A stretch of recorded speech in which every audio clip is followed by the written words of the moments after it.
తెలంగాణ పదానికే ప్రత్యామ్నాయం ఉస్మానియా యూనివర్సిటీ.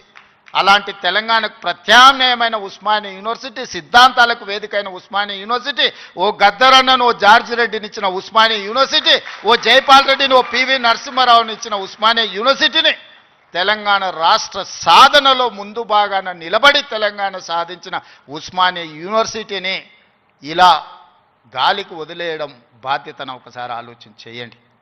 అందుకే మిత్రులారా, ఏమైనా అంచనా వేసుకోండి, ఏమేం కావాలనో నాకు చెప్పండి. మళ్ళీ నేను వస్తా. ఠాగూర్ ఆడిటోరియం కాదు, ఠాగూర్ ఆడిటోరియం కాదు. మా వీసీ గారికి, మా పోలీస్ సిబ్బందికి చెప్తున్నా, ఆ ఎల్ల నేను వచ్చిన రోజు క్యాంపస్ లోపల ఒక్క పోలీసు కూడా పెట్టకండి. ఏ విద్యార్థులు ఏ నిరసన అయినా తెలపనియండి, నిరసన తెలిపే స్వేచ్ఛ కూడా వాళ్ళకి ఇద్దాం. ఆర్ట్స్ కాలేజ్ ముందు మీటింగ్ పెడతా, మీకు కావలసిన 100 కోట్ల నిధులు ఇస్తా. మళ్ళీ మీటింగ్ ఆర్ట్స్ కాలేజ్ దగ్గరనే, అక్కడ ఇక్కడ కాదు.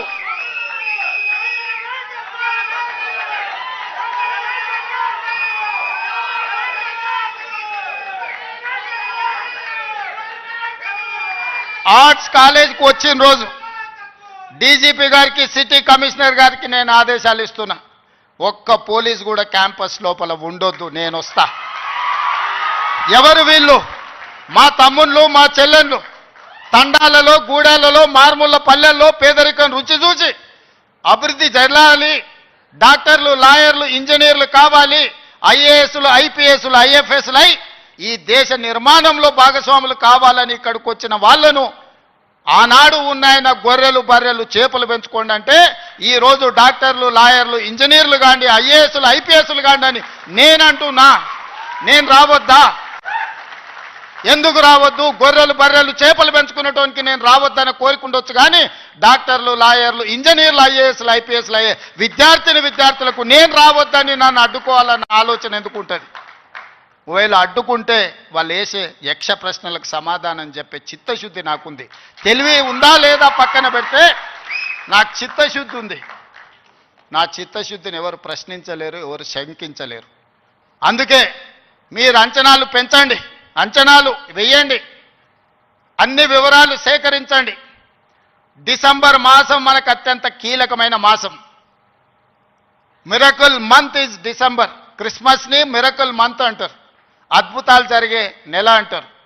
డిసెంబర్ 9, 2009కి చరిత్ర పుటలలో ఒక గొప్ప పేజీ ఉన్నది. మొట్టమొదటి తెలంగాణ రాష్ట్ర ప్రకటన డిసెంబర్ 9, 2009 నాడు జరిగింది. అందుకే డిసెంబర్ నెల అంటే నాకు అత్యంత ఇష్టం. మళ్ళీ డిసెంబర్లో ఆర్ట్స్ కాలేజ్ దగ్గర మీటింగ్ పెట్టండి, నేను వస్తా. మీకేం కావాలో అక్కడికక్కడ అన్ని మంజూరు చేసి జీవో ఇచ్చిపోతా. మొత్తం లెక్క పెట్టండి, ఏం పనులు కావాలో నాకు చెప్పండి. అన్ని రిక్రూట్మెంట్స్తో సహా మీరు ప్రణాళికలు చేసుకోవాల్సింది. నేను మంజూరు చేసేదే నా బాధ్యత. పబ్లిక్ సర్వీస్ కమిషను ఆనాడు గ్రూప్